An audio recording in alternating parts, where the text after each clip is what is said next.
Hi, I'm the Moorlander and this is Moorlander EDC. Now recently Olight released their new Seeker 4, which is a really nice light, and it has a lot in common with their Seeker 4 Pro. However, there's quite a few differences between these, and I thought this would be useful today so that we could have a look at these. So we'll have a look at 3 similarities and 3 differences, just to kind of prove just how different these two lights are.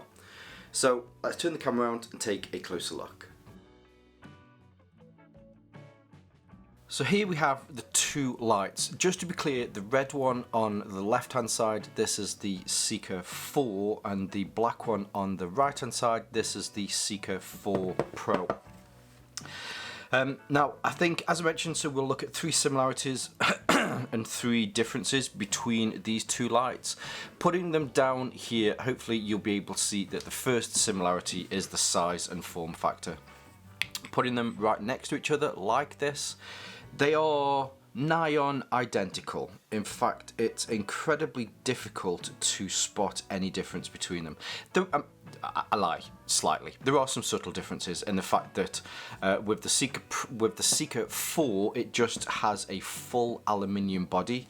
With the Seeker 4 Pro, it does have this rubberized grip on the back here, which just allows for a little bit more of a grip.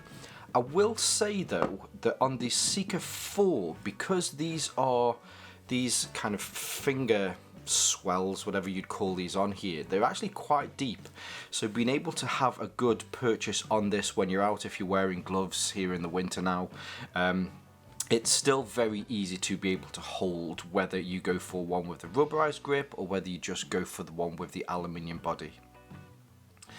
The second one is unscrewing the bottom here and from the bottom here. So these are both charged or powered by the same 21700 5000 milliamp hour battery. These are Olight's proprietary batteries, so you do have to make sure that you use their batteries. If you try and put somebody else's batteries in here, unfortunately you'll find that they don't work. Olight notoriously or infamously or famously use their own batteries, so yes, you just have to be careful with that. But if you have got one of these, or maybe you have a previous version of the Seeker Pro, maybe you got the Seeker 3 Pro, and this time you're thinking of going for the Seeker 4, if you got any of Olight's 21700 batteries, then they will work within these. The last similarity I'm going to say really comes down to the to the user interface on these. They're both exactly the same in the fact that when they're off, you can do a long press and it will take you on to the moonlight mode. You do a press which turns it on. A press will turn it off. There is a slight difference with this one because you have the jog dial on here, which allows you to be able to move between each of the different light modes. So there you can see it's more of a continuous move from low up to high. But I will say, so that when both of these are on, if you do, actually let's get them back down onto the same modes. So I think they're both now on low. If you do a long press, it will then jump up and you'll go up through each of the different lumen levels. And then when they're on, you can do a double press, which will turn it into the turbo mode.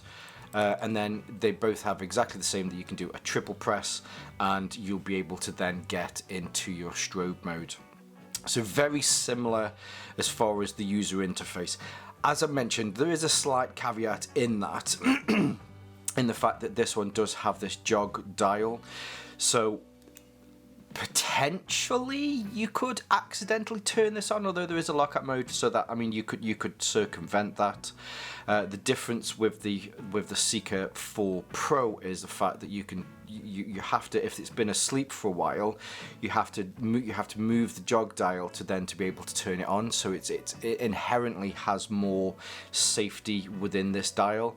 And then rather than just going with the 4 steps that you'd have from, well, I suppose there's more than that. There's moonlight, low, medium, high, and then turbo. You can have smaller increments just by using this jog dial. But this one does have the same on here. So as I mentioned, so you can do a long press, which is your moonlight mode, which on this, the moonlight mode on this is 5 lumens. You can then do a long press, which will then take you up to low, which is 50 lumens. Another long press, medium, is 300 lumens. Long press again up to high. Probably not being able to see this, sorry about that. Up to high, which is 1200 lumens. And then your double press for turbo is 3100 lumens. One of the beauties of this is, which I might as well go on to next, is where we look at the differences between the two. Having just looked at the light modes on here, it would make sense that we have a look at the emitters, and hopefully you'll be able to see that this is where one of the major differences is with these. Other than the fact that this is called the Seeker 4 and this is the Seeker 4 Pro, and the similarities between the builds of each of these, from the business end, these couldn't be any different. These are chalk and cheese, black and white, completely different lights. On the Seeker 4 Pro, this uses an array of 4 smaller LEDs, each with TIR lenses to be able to spread that light out. It's over it's over 4,600 lumens that you get with the Seeker 4 Pro, whereas with the Seeker 4 this is 3,100 lumens, but instead it just has that single emitter in there with a very deep flat reflector to make sure that you can get as much throw out of this. This one is more of a floodlight.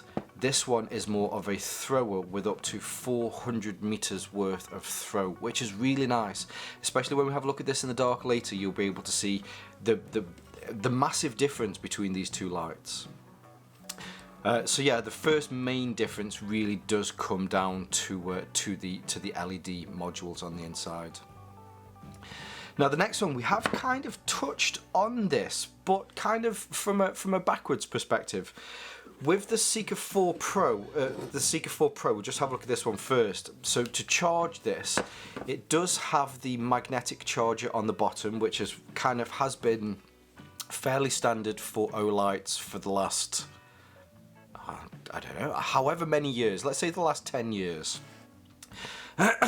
So, but the way in which this one varies is, it doesn't come with a magnetic tail charger. Instead, the charger is built into the bottom of the cradle on here. So when you push this in and then use the USB-C on the side, it will then charge it for you. The difference with the Seeker 4 is that because of recent European changes where proprietary chargers are now not allowed, you just have to, they've kind of said USB-C is perfect for everything. Even Apple have had to adopt over the Lightning port, they've gone to USB-C.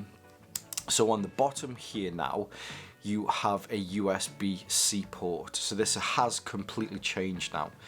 What you have on here is this kind of little, it almost looks like a little dicky bow kind of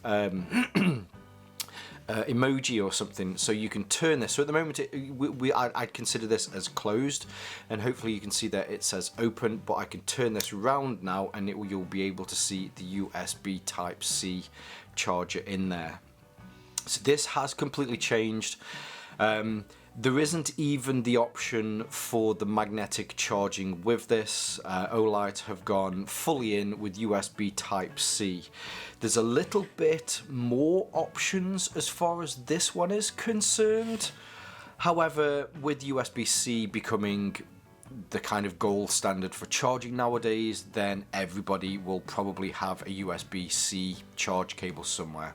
In fact, when you get the box, everything that you get in the box, you do get a charger with this. So the charger there is an open port, I guess you could call this. There isn't a rubber bung or anything like that you have to be able to put in here. However, one of the good things that Olight are still stating with this is the fact that even with an open port on the bottom, it is still IPX8, which is great. It's the highest that you can get for consumer electronics. So I'm guessing, so this port itself, I don't think it has any rubber or anything like that on the bottom, because it does ever so slightly freely move. You know when you have your bezel on your watch that sometimes you can ever so slightly move it? It's similar to that. There's a spring in there that moves it, so I'm guessing it will still allow a little bit of water underneath there. So from here downwards, or at least from behind the port or within the port, they've made sure that stays as waterproof as possible, and as I mentioned, you know, it is the highest that you can get with IPX8. Now for that, for the X side, when you see things and it says IP68 or IP54 or whatever it is, so the first number is dust, so they haven't actually tested this for dust, but they have tested it for water, and it's got the highest rating that you can get in the actual water rating itself. Now the last little difference, which I've kind of ruined already because I've mentioned this in the other parts that we've mentioned, just comes down to the maximum output that you can get from both of these. For all of the modes or all of the lumen levels from moon up to high, these are identical. So moonlight mode is 5 lumens with both, low 50 lumens with both, medium is 300, high is 1200. With the Seeker 4, high on this, or sorry, turbo on this, is 3100 lumens. I think because this is more of, because it has a higher candela, you're using those 3100 lumens more directly towards a smaller spot, which makes sense because this is more of a searchlight, whereas with the Seeker 4 Pro, with this being more of a floodlight, the candela is less on this, and to kind of help with the lower candela, they've increased the lumen level output on this, with the maximum lumen level output on this being 4600 lumens. That also kind of adds to the fact, as we've mentioned, with the different emitters on the end, with this having a single emitter and this having those four emitters with the TIR lens, for it to be able to use that light and be able to spread it over as larger area as possible, which will make sense when we have a look at this in the dark. The last little thing, which I just in case you're curious on this, yes, this will fit into here because they are pretty much identical as far as the lights are concerned. You just can't charge this while it's in here. Another, let's call this 3.1 differences. Because this has the magnetic charging port on the bottom, this is magnetic and will magnetize two things. Unfortunately, because there is no magnet in the end on this version, it will not magnetize two things. However, they're both completely flat, so they will tail stand if you need to. Now let's have a look at these. Let's have a look at these in the dark. Well, we're back down at the fishing pond again, and yeah, it's a very blustery night, so I do apologise if you can hear a lot of the wind noise in the background.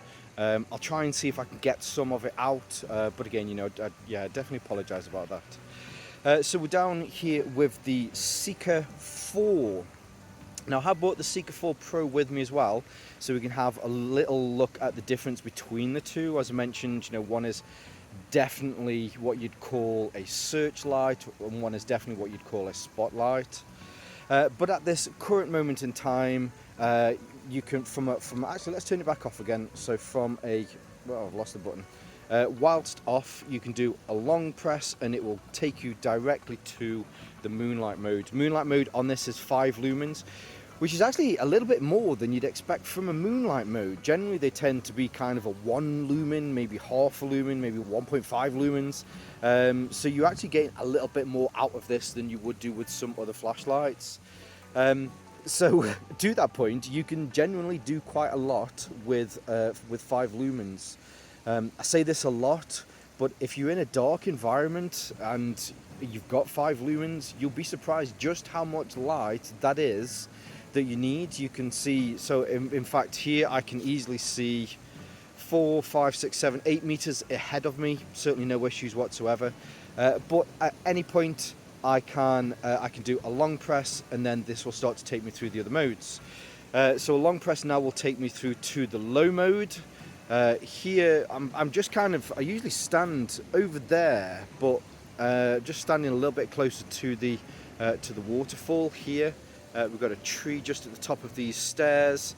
There's another tree that I usually look at, and then there's a longer distance now for us to be able to see on the other side of the pond. But you know, as I mentioned, we're still on the low mode at 50 lumens.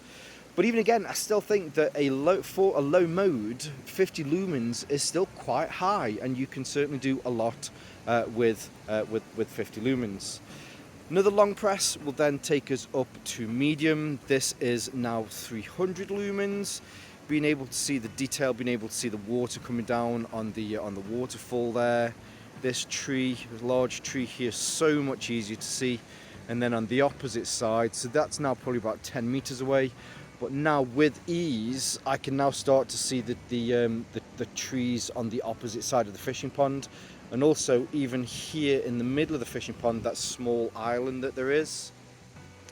As I mentioned, so that's medium. Ooh, there's blustery, which is 300 lumens. Again, apologies for the wind noise. It is very windy. So another long press, and everything's falling out of the trees. This is going to be fun. Another long press takes us up to high. So hopefully that tree's not going to fall down. That would have been good if I'd have caught that on camera then. So we're now on the high mode, which is 1200 lumens. So being able to see this tree, which is what everything was just falling out of, so much easier. The tree that's over here, again, so much easier to see. The detail over there, and now we can actually see, if I lift this up, we can see into the secondary pond that's at the top, just there. But coming back round again onto the opposite side, even further over there, this little island, a lot easier to be able to see, and those trees there as well. On the high mode, which is 1200 lumens. Now at any point you can double click, and this will take you up to turbo, which is 3100 lumens. So that tree is now lit up like a Christmas tree. Walking back here, being able to see the tree that was probably just about to fall over. And then again, the opposite side of the lake, you can see all of this in HD.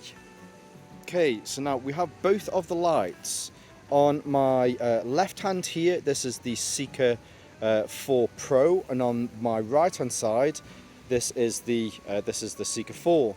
So with the Seeker 4, as we shine this onto the opposite side, hopefully you'll be able to see that there's a very defined warm spot in the center there. Turn it to the left 45 degrees and back again, to the right 45 degrees and back again, you can see that warm spot. Now I'm just going to turn the Seeker 4 off, and here we have the Seeker 4 Pro.